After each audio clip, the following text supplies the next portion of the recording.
100 দিনের বকেয়া টাকা দিতে রাজ্য সরকারের কর্মসূচি। নন্দীগ্রামে ক্যাম্পের জন্য মাইকিং।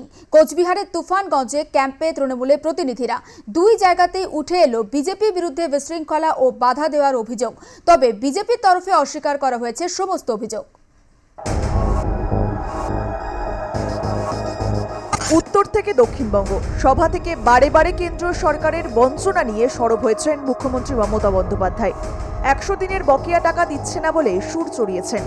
কেন্দ্রের অপেক্ষায় বসে না থেকে 21শে ফেব্রুয়ারি সেই টাকা দেওয়া হবে বলে ঘোষণা করেছিলেন তিনি। পরে তারিখ পরিবর্তন করে করা হয় 1 মার্চ। রাজ্য সরকারের ঘোষণার পরেই রবিবার নন্দীগ্রামের বিভিন্ন এলাকায় মাইকিং শুরু করে তৃণমূল। এই মাইকিংকে ঘিরে মোহাম্মদপুর বাজারে তৃণমূল ব্লক সভাপতির সঙ্গে বিজেপির মণ্ডল সভাপতির বেঁধে যায় বচসা। এই বাংলা যে আত্মনির্ভর বাংলা মমতা বন্দ্যোপাধ্যায়ের নেতৃত্বে এবং অভিষেক বন্দ্যোপাধ্যায়ের সেনাপতিত্বে, এটা বিজেপি কোনোভাবে মেনে নিতে পারছে না। তারা হয়তো ভেবেছিল যে কেন্দ্রীয় সরকার টাকা না দিলে এই বাংলার 100 দিনের কাজ করে থাকা সাধারণ প্রান্তিক মানুষ অর্থনৈতিকভাবে বঞ্চিত হবে। কিন্তু এখনও মমতা বন্দ্যোপাধ্যায় জিন্দা আছে, এখনও মমতা বন্দ্যোপাধ্যায় বেঁচে আছেন এই রাজ্যে।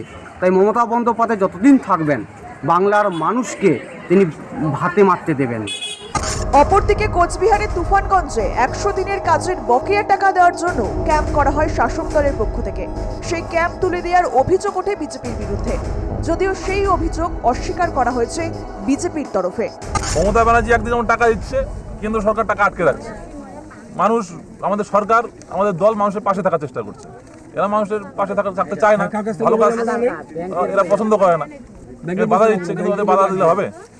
আমাদের সরকার, আমাদের পঞ্চায়েত সমিতি একটা অঞ্চল জিতেছে, ওরা যদি বলে আমরা গায়ের জোর দেখাবো, আমরা তো চুপচাপ থাকবো না।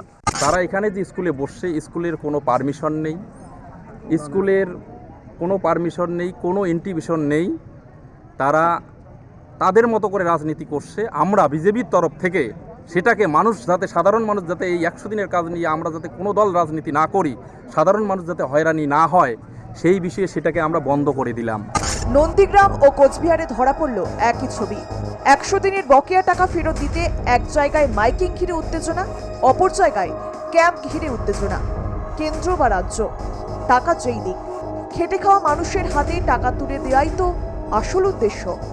তাহলে সেই কর্মসূচিতে বিশৃঙ্খলা কেন?